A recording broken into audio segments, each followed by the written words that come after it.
preparing for a playoff atmosphere. They were pumping a noise in the bubble for their practice ahead of that Detroit roar. The Commanders are hoping to continue their surprising run, while the Lions are trying to make it back to the NFC Championship game for the second year in a row. All right, gentlemen, let's lock in on the quarterbacks here.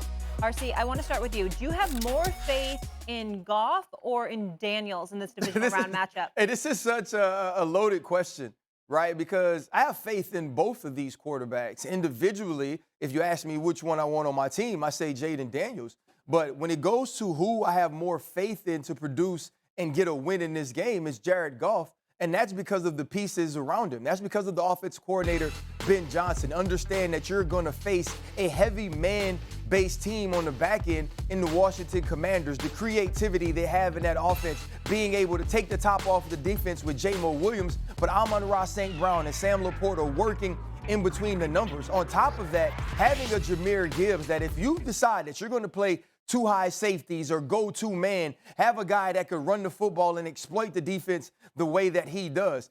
Jayden Daniels, to me, is the more talented player. Jayden Daniels has done more with less than Jared Goff. But when you talk about the team that Dan Campbell has assembled around Jared Goff and the way that he's executed within that offense, I have more faith in him and that team going into this game than I do the Washington Commanders and their young quarterback. Well, definitely, I feel where you're coming from. I'm going to go with Daniels on this one, but not just because of his talent, not just because he's had about 4 fourth-quarter comebacks this season, second only to Patrick Mahomes' 5, but also because of the fact I'm looking at what they had, 13 dudes on the injured list for the Detroit Lions in the season finale against the Minnesota Vikings. Sam Darnold couldn't take advantage of it. I think Jayden Daniels is the kind of cat who will. What's going to be interesting is that I've got Detroit winning this game, fellas. I will say this to you, though. If it's close, it'll be everything we wanted in this game from the standpoint that you put Jayden, if it's close, let's say, for example, Detroit is winning, but it's a one-score game, and it's coming down to the wire, and Jayden Daniels has the ball in his hands. That's going to be something to behold.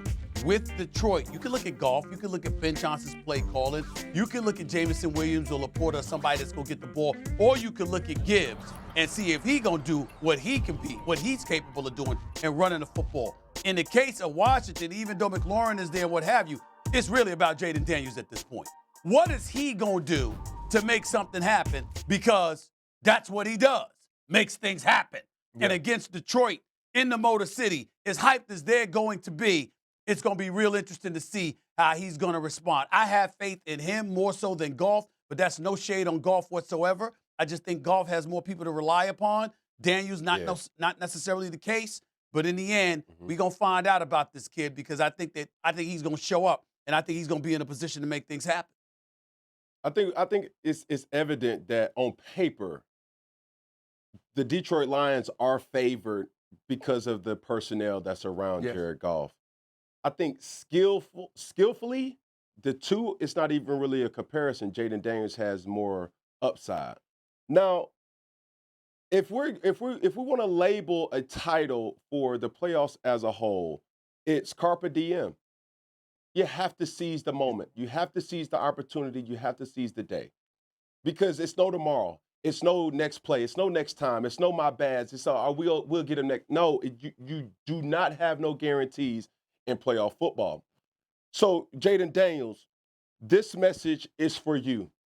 Do not chase ghosts. Do not worry about the intangibles. Do not worry about that you're playing one of the top teams in the NFL, in the Detroit Lions. Do not get so caught up into the crowd. Do not get so caught up into, the things that they're trying to make it out to be. It's an away game. You have the Lions' success, and they have a tendency to bully teams.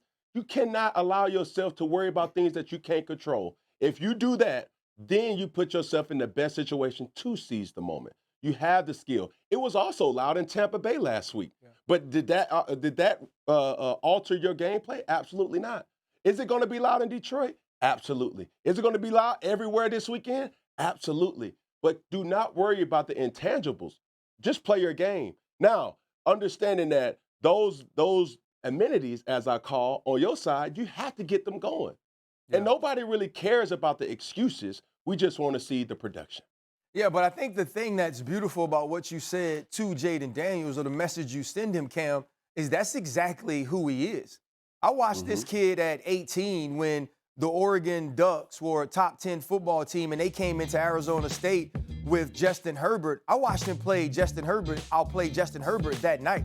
I watched him make a throw down the sideline to win a football game in the last minute that was 80 yards with his back to the goal line. And so he's always been this player. Think about after Zane Gonzalez makes that field goal and it doinks off of the upright. There was no smile. There was no jubilation. There was no celebration because he understood the same way we talked about earlier, Stephen A., that the job's not finished.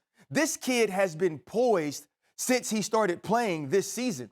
And even though against the Tampa Bay Buccaneers in week 1, it wasn't exactly what we watched it become, you could see that it was building.